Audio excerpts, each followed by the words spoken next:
Democrats are keeping their power in Texas. It's February 13th, 2025, and these are your headlines.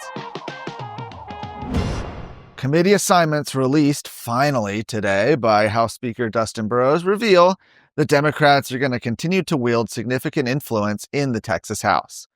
Under rules passed without debate or amendments last month, House committees are now required to have Republican chairs and Democrat vice chairs. These same rules also expand the power of vice chairs, allowing them to compel bills to be heard in committee hearings.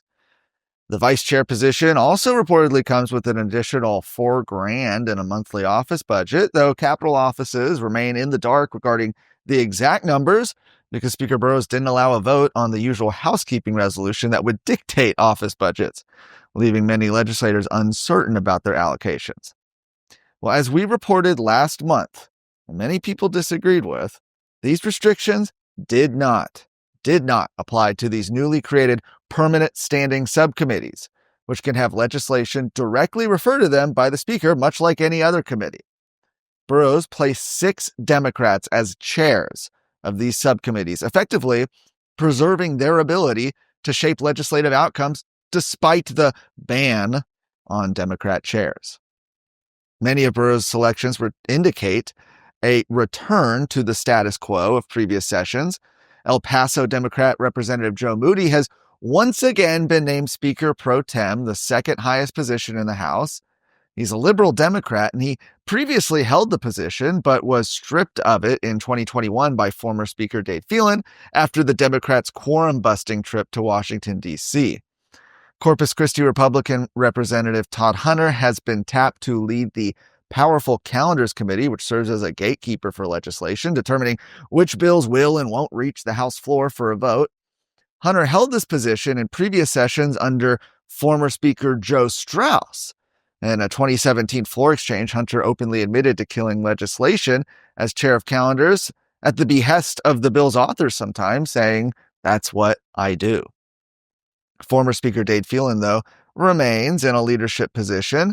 He was placed as chair of the Licensing and Administrative Procedures Committee.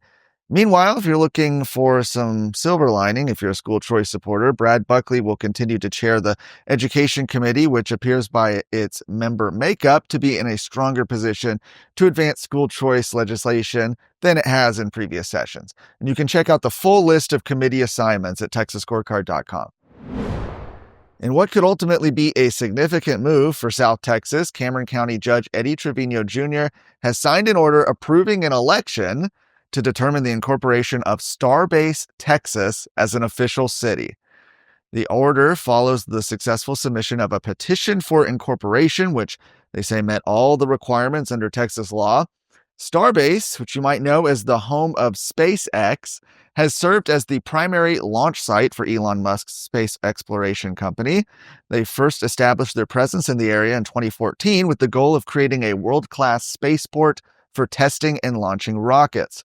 Since then, the area has evolved into a bustling hub for spaceflight, with Starship prototypes and missions regularly taking off from the site. In fact, shortly after winning re-election in November, President Donald Trump visited the site to watch a Starship rocket launch. Now, the county judge says that if the election passes, this will be the newest town in Cameron County since 1995, saying he looks forward to seeing the outcome of this election. Elon Musk also took to X to share his enthusiasm, saying that Starbase, Texas will soon be an official new city. The vote will take place during the general election on Saturday, May 3rd. Hey folks, Chris Salcedo here. I've got something special for you, the Salcedo Storm podcast. As your friendly, liberty-loving Latino, I bring you a mix of engaging discussions to help us fight for our state and our conservative values. It's the perfect way to stay informed and engaged in what's happening around you. So, what are you waiting for? Don't miss out on the storm of information and entertainment coming your way. The Salcedo Storm podcast, available wherever you get your podcasts. The U.S. Senate has now confirmed Brooke Rollins, the former president of the Texas Public Policy Foundation, as the nation's newest Secretary of Agriculture in a vote of 72 to 28. Now, both of Texas's senators, Cornyn and Cruz, voted in favor of her confirmation. Rollins was a key figure in Trump's first-term policy team, leading the Domestic Policy Council. She has since served as the president of the America First Policy Institute. As a graduate of Texas A&M University with a degree in agricultural development, President Donald Trump has praised her commitment to America's farmers and rural communities. President Trump said that Brooke's commitment to support the American farmer, defense of American food self-sufficiency, and the restoration of agriculture-dependent American small towns is second to none. That's what he said when nominating her. Her confirmation finishes out the president's Texas appointments. Tulsi Gabbard, the former Hawaii congresswoman turned Texas resident, was confirmed as the director of national intelligence yesterday. You have former Texas House member Scott Turner confirmed as the Secretary of Housing and Urban Development, and former Representative John Ratcliffe, who previously served as Trump's director of national intelligence, has taken the helm at the CIA. For more of today's stories, go to TexasScorecard.com.